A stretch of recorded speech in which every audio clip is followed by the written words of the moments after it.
ಪರಿಶುದ್ಧಾತ್ಮ ನಿನ್ನೊಂದಿಗೆ ಮಾತಾಡ್ತಾರೆ. ಭೂಲೋಕವನ್ನ ಪರಲೋಕವನ್ನ ಸಮಸ್ತವನ್ನ ಉಂಟು ಮಾಡಿದಂತ ಸರ್ವಾಧಿಪತಿಯಾದ ದೇವರ ಮುಂದೆ ನಿಂತುಕೊಂಡು ಮಾತನಾಡಲಿಕ್ಕೆ ನೀ ದೇವಾಲಯಕ್ಕೆ ಹೋಗುವಾಗ ಮೊದಲು ನೀನು ಹೆಚ್ಚು ಆಗ್ತೀಯಲ್ಲ, ದೇವರ ಆಲಯಕ್ಕೆ ಹೋಗುವಾಗಲೂ ಕೂಡ ಹಾಗೆ ಹೋಗ್ಬೇಕಂತೆ.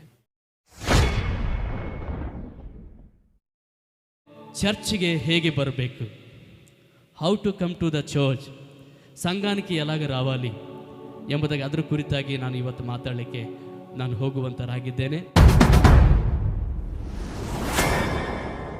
ಸಭೆಗೆ ನಾವೆಲ್ಲರೂ ಕೂಡಿ ಬಂದಿದ್ದೇವೆ, ಕರ್ತನ ಆರಾಧನೆ ಮಾಡಲಿಕ್ಕೆ ನಾವು ಕೂಡಿ ಬಂದಿದ್ದೇವೆ. ಸೊ ಯಾವ್ಯಾವ ಮನೋಭಾವನೆಗಳಲ್ಲಿ ನಾವು ಬಂದಿದ್ದೇವೆ, ಯಾವ ಯಾವ ಆಲೋಚನೆಗಳಲ್ಲಿ ನಾವು ಬಂದಿದ್ದೇವೆ ಎಂಬುದಾಗಿ ನಮಗೂ ಮಾತ್ರ ಅದು ಗೊತ್ತಿರ್ತದೆ. ಕೆಲವರು ಟೆನ್ಷನ್ನಿಂದ ದೇವರ ಆಲಯಕ್ಕೆ ಬಂದಿರ್ತೀವಿ, ಇನ್ನು ಕೆಲವರು ಸಮಾಧಾನ ಇಲ್ಲದೆ ಒಂದು ನೋವು ಕಣ್ಣೀರಿಂದ ದೇವರ ಆಲಯಕ್ಕೆ ನಾವು ಬಂದಿರ್ತೇವೆ. ಇನ್ನು ಕೆಲವರು ಸಮಯ ತಡವಾಯಿತು, ಹೇಗಾದ್ರೂ ಮೇಲೆ ಕಾಲಿಡ್ಬೇಕಂತ ಅವಸರದಿಂದ ದೇವರ ಆಲಯಕ್ಕೆ ನಾವು ಬಂದಿರ್ತೇವೆ.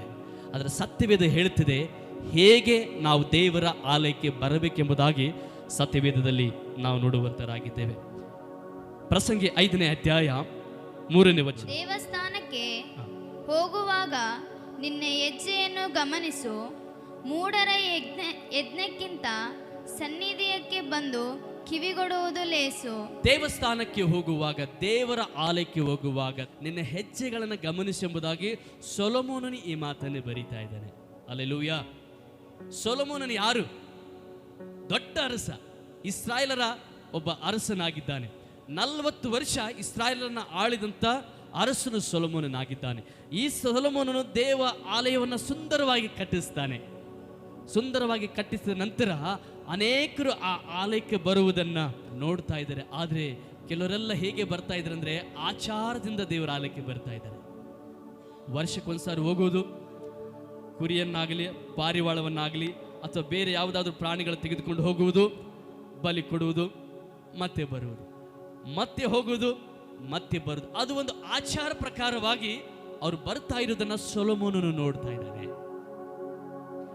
ಇವತ್ತು ಕೂಡ ಅನೇಕ ಸಭೆಯ ದೇವರ ಮಕ್ಕಳು ಒಂದು ಆಚಾರವನ್ನು ಆಚರಿಸಲಿಕ್ಕೆ ಬರ್ತಾ ಇದ್ದೇವೆ. ಭಾನುವಾರ ಬಂದರೆ ಸಾಕು, ನಾವು ದೇವರ ಆಲಯಕ್ಕೆ ಹೋಗ್ಬೇಕು, ಅಲ್ಲಿ ಹೋಗಿ ಸ್ವಲ್ಪ ಹೊತ್ತು ಕುಂತು ದೇವರ ವಾಕ್ಯವನ್ನು ಕೇಳಿ ಪ್ರಾರ್ಥನೆ ಮಾಡಿ ಬರಬೇಕೆಂಬುದ ಕೆಲವರ ಜೀವಿತದಲ್ಲಿ, ಕೆಲವರ ಮನೋಭಾವನೆಗಳಲ್ಲಿ ಆಚಾರಗಳಿದೆ. ಇನ್ನು ಕೆಲವರಿಗೆ ಭಯ ಇದೆ. ಚರ್ಚಿಗೆ ಹೋಗಿಲ್ಲ ಅಂದ್ರೆ ನನಗೆ ಏನಾದರೂ ಸಂಭವಿಸ್ತದೇನೋ,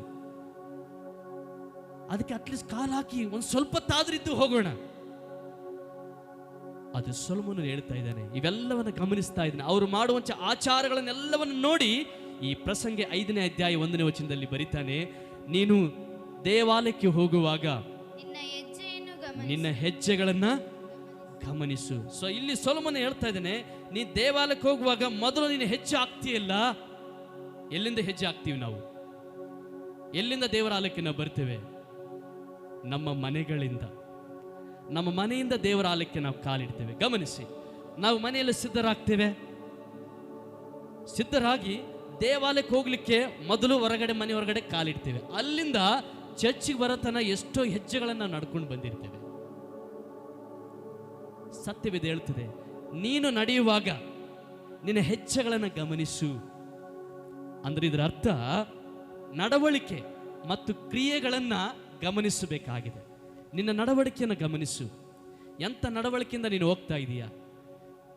ಎಂಥ ಕ್ರಿಯೆಗಳನ್ನು ಮಾಡಿ ನೀನು ಹೋಗ್ತಾ ಇದೀಯಾ?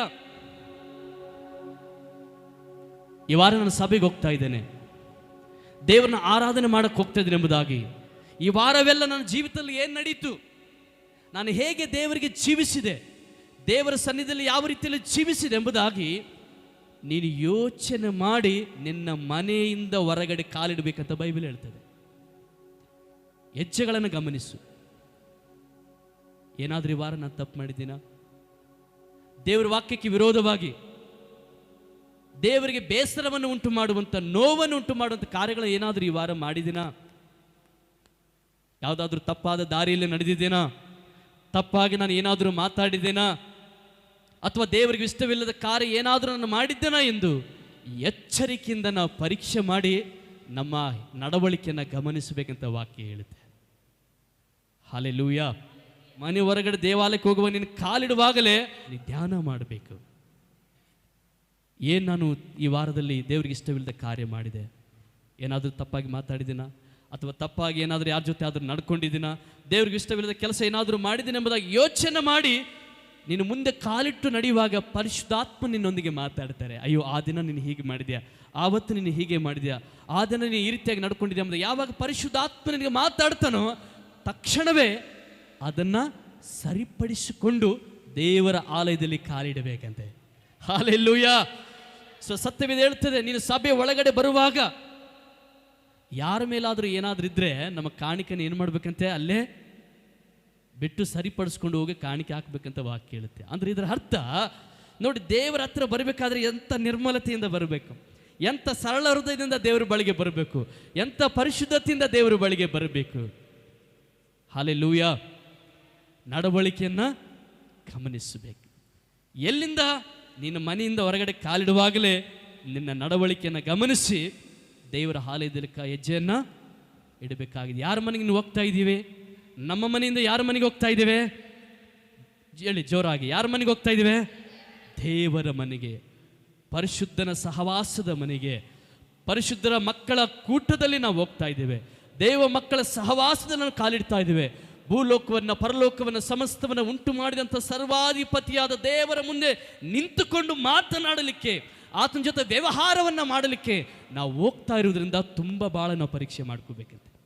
ಉದಾಹರಣೆ, ನಾವೊಂದು ಫಂಕ್ಷನ್ಗೆ, ಒಂದು ಮದುವೆಗೆ ನಾವು ಹೋಗ್ತಾ ಇದ್ದೀವಿ ಅಂದರೆ ಮನೇಲಿ ಹಾಗೆ ಹೋಗ್ತಿ ಬಿಡ್ತೀವಾ?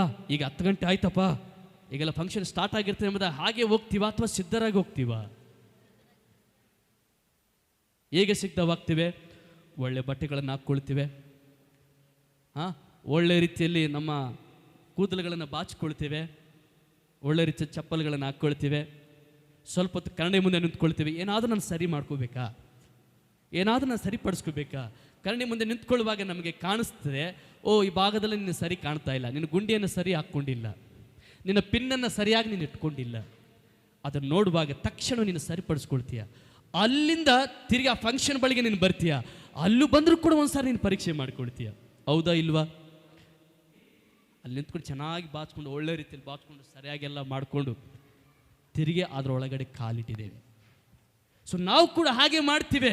ಎಷ್ಟು ಜನ ಹಾಗೆ ಮಾಡ್ತೀವಿ? ನಿಮ್ಮ ಕೈಗಳನ್ನು ಮೇಲೆ ತಿನ್ನೋಣ. ಎಷ್ಟು ಜನ ಹಾಗೆ ಮಾಡ್ತೀವಿ? ರೆಡಿಯಾಗಿ ಹೋಗ್ತೀರಾ? ದೇವರ ಆಲಯಕ್ಕೆ ಹೋಗುವಾಗಲೂ ಕೂಡ ಹಾಗೆ ಹೋಗ್ಬೇಕಂತೆ. ನೀನು ಅವಸರದಿಂದ ಕಾಲಿಡುವುದಲ್ಲ, ಅಥವಾ ಯಾವುದೋ ಒಂದು ಮನೋಭಾವದಿಂದ ನೀನು ಕಾಲಿಡುವುದಲ್ಲ, ಅಥವಾ ತಡವಾಯ್ತೆಂಬುದಾಗಿ ನಿನ್ನ ಮನೋಭಾವಗಳನ್ನು ಹಾಗೆ ಇಟ್ಕೊಂಡು ಕಾಲಿಡುವುದಲ್ಲ. ಬೈಬಲ್ ಹೇಳ್ತದೆ, ಇವೆಲ್ಲವನ್ನ ವಿಚಾರ ಮಾಡಿ ಸರಿಪಡಿಸಿಕೊಂಡು ನೀನೆಲ್ಲ ಸರಿಯಾಗಿ ತಿಳ್ಕೊಂಡು ದೇವರ ಆಲಯದ ಬಾಗಿಲು ತನ ನೀನು ಬರಬೇಕು. ಯಾಕಂದ್ರೆ ದೇವಾದಿ ದೇವನ ಮನೆಗೆ ನೀನು ಹೋಗ್ತಾ ಇದೆಯಾ, ಸರ್ವವನ್ನು ಸೃಷ್ಟಿ ಮಾಡಿದಂಥ ದೇವರ ಬಳಿಗೆ ಮಾತನಾಡಲಿಕ್ಕೆ ನೀನು ಹೋಗ್ತಾ ಇರೋದ್ರಿಂದ ನಿನ್ನ ನೀನು ಸೂಪರ್ ಆಗಿ ಸಿದ್ಧ ಮಾಡ್ಕೋಬೇಕು. ಆಮೇನ್.